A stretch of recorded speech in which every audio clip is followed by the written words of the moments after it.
और इस महाधिवेशन में भाग लेने के लिए CCL, BCCL और ECL जोन के जो प्रतिनिधि साथी हैं वो यहाँ पर उपस्थित हैं और आज यहाँ पर नई केंद्रीय समिति का गठन किया जाएगा और उस कमेटी के द्वारा पूरे राज्य के अंदर में जो भी कोयलवरी क्षेत्र है, संगठित क्षेत्र है या असंगठित क्षेत्र है, वहाँ यूनियन को हम कैसे मजबूत करें, कैसे हम वहाँ के जो मजदूर साथी हैं उनका हक अधिकार की लड़ाई को लड़े, उनके हक अधिकार को दिलाने का काम करें, इन सारे विषयों पर चर्चा हो रही है। और ये अधिवेशन 3 साल के बाद यहाँ पर हो रहा है जो हमारे झारखंड कोयलवरी मजदूर यूनियन के संविधान में है।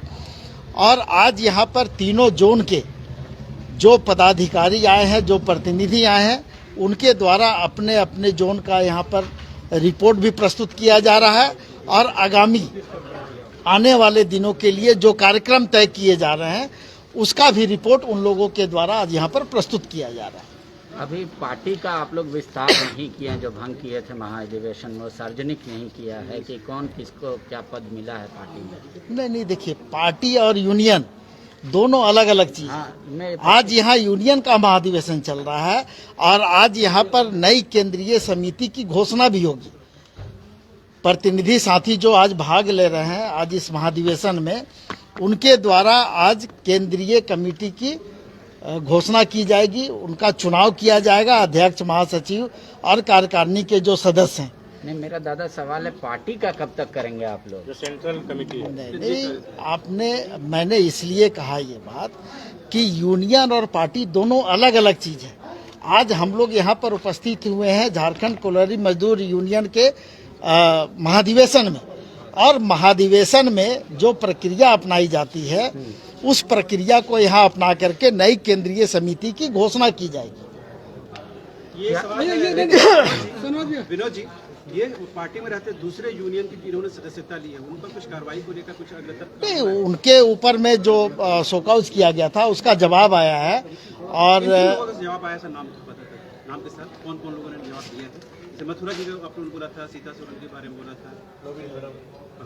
नहीं, जिन लोगों पर कार्रवाई की गई है, जिन लोगों को शोकआउट नोटिस दिया गया है, उनके तरफ से जवाब आया है और आज उन बातों की भी चर्चा इस महाधिवेशन में हो रही है और उसके बाद जो निर्णय होगा उस निर्णय के साथ फिर हम लोग आप लोगों से मुखातिब होंगे, आपको अवगत कराएंगे।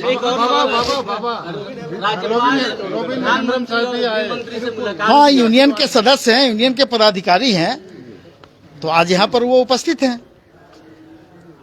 भैया, हाल के दिनों में जो चावल धंसने और अवैध कोयला ढुलाई को लेकर मामला है, ये संगीन मामला चल रहा है, पूरे इस तरह का मामला, ये बातें भी उठेंगी पूरे चर्चा में? नहीं, वो बातें चर्चा में आ रही है। BCCL जोन के जो भी प्रतिनिधि साथी आए हुए हैं या ECL जोन के जो प्रतिनिधि साथी आए हुए हैं, उनके द्वारा ये बातें इस महाधिवेशन में लाई जा रही है। तो ये चर्चा का विषय है और चर्चा उपरांत ही हम लोग किसी निर्णय पे पहुंचेंगे।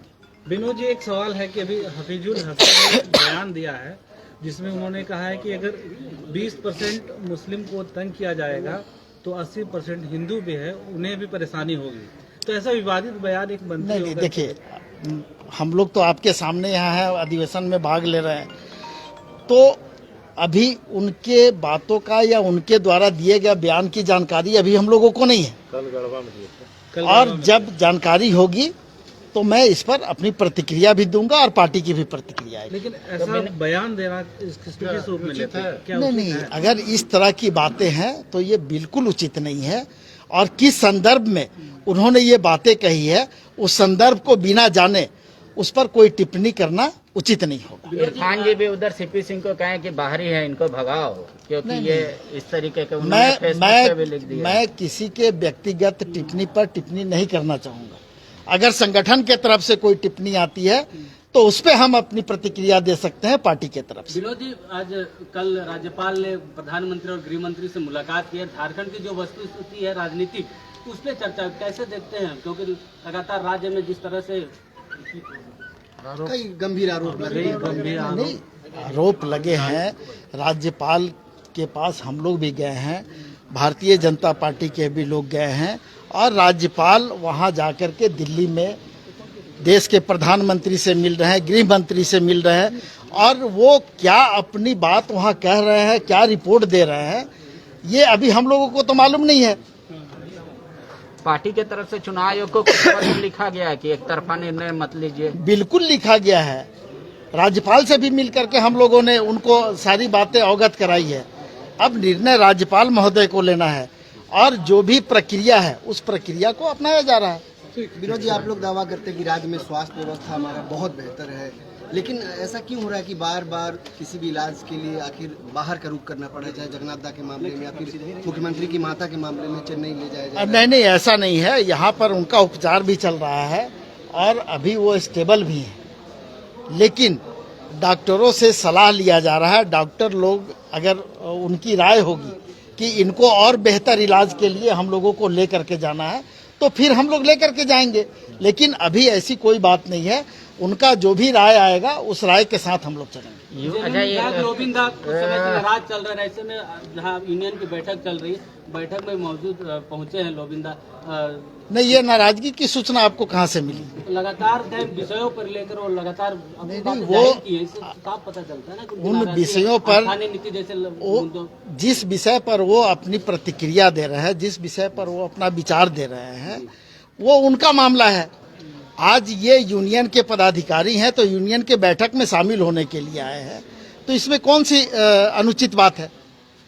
एक बात है, यूनियन क्या निर्णय जो उनके पार्टी के तरफ से शोकॉज किया गया यूनियन के तरफ से नेताओं को, क्या एक्शन लेने से पहले उनका कद और रिश्ता तो नहीं देखा जाएगा? नहीं, ऐसा है ना जाएगा कि संगठन में ना किसी का कद देखा जाता है, ना किसी का पद देखा जाता है और ना कोई रिश्ता देखा जाता है। संगठन जो भी निर्णय लेता है उस निर्णय के साथ ही संगठन चलता है। धन्यवाद।